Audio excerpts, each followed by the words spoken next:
Hello everybody and welcome back. Today I just wanted to show off this beautiful receiver, Pioneer SX-650 stereo receiver that my manager gave me.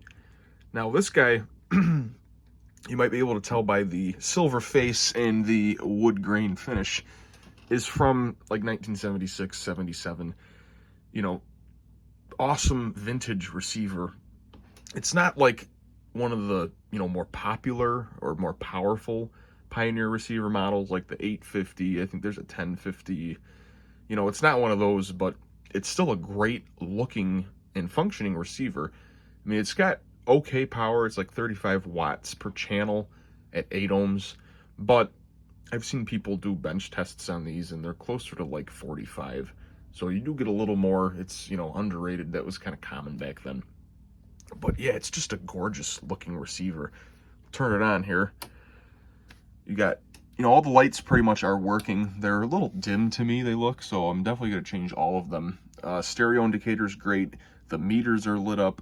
The power one's the only one that is out at the moment. But, that's a pretty easy fix. Those bulbs are easy to get.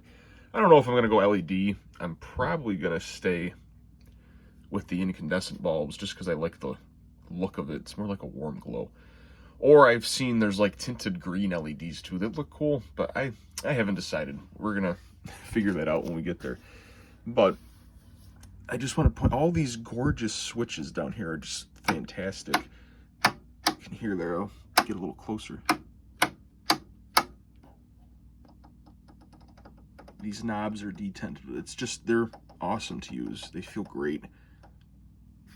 This thing, my manager gave it to me. He said they had problems, that it was kind of scratchy, but I haven't noticed anything, really. I mean, I've been using it on FM, and it sounds pretty good. I don't really have any complaints about it. The channels seem to be balanced.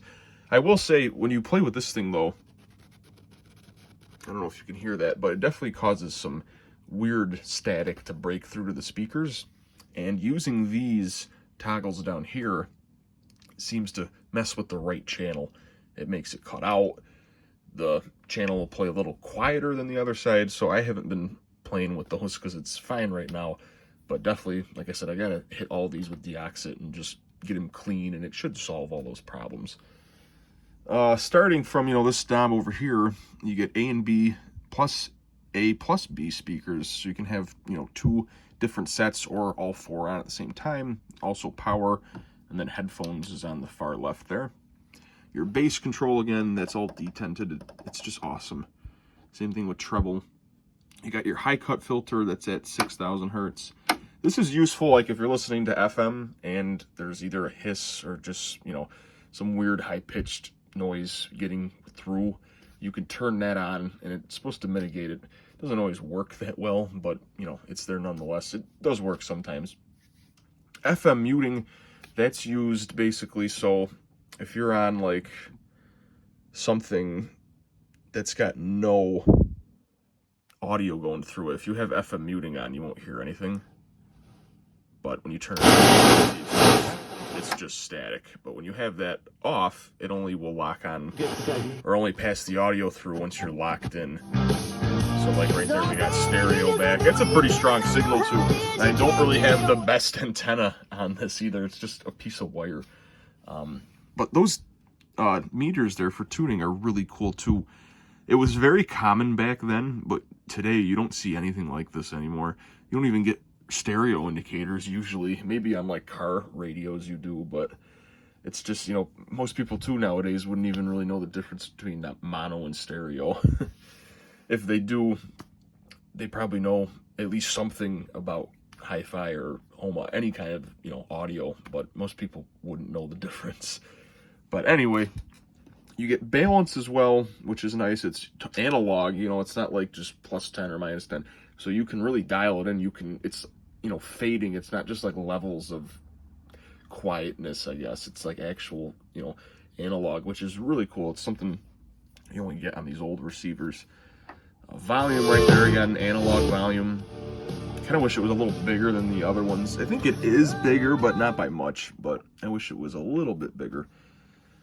Then you got your loudness toggle, which I've tried using, but again, these cause problems with that right channel, so I don't really mess with it much. But I didn't hear that really make a difference. So again, it's probably just dirty. I gotta clean it.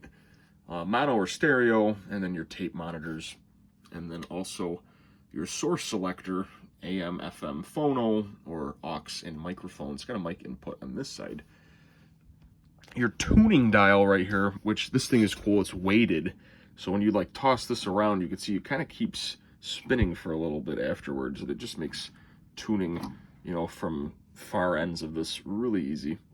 And then of course having the meters for tuning stereo and signal strength just make it really cool. So you know you're getting the best signal, and this sounds really good with radio. I mean, it's probably as good as FM is going to get, to be honest with you, unless you're on HD radio, which obviously these things don't support.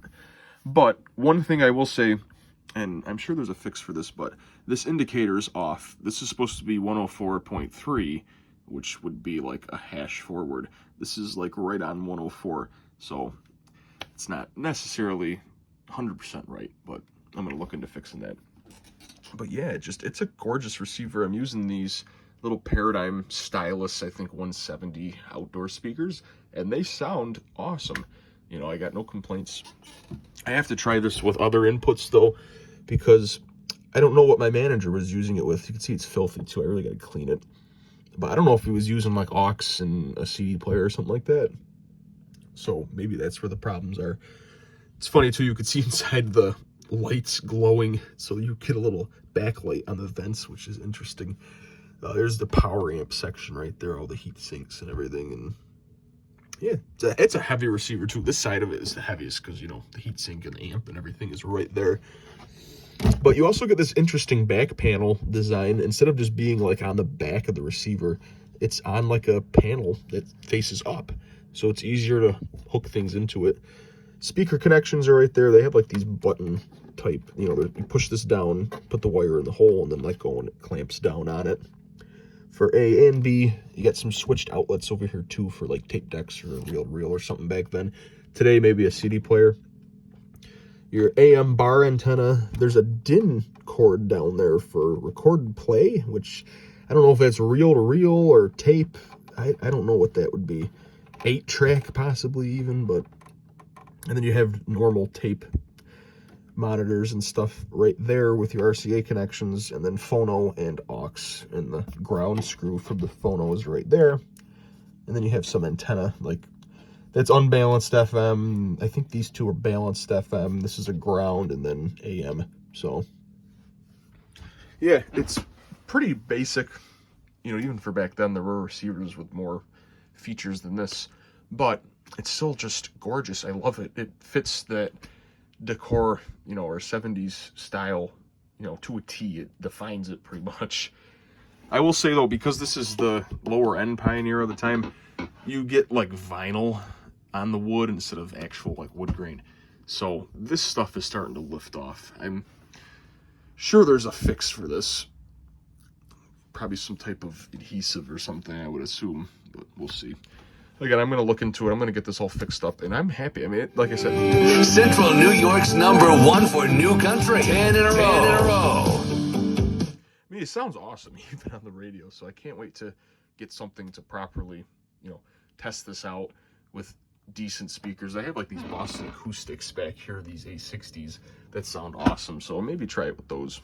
But, yeah, thanks for watching, guys. I hope you enjoyed this, and check in for another video.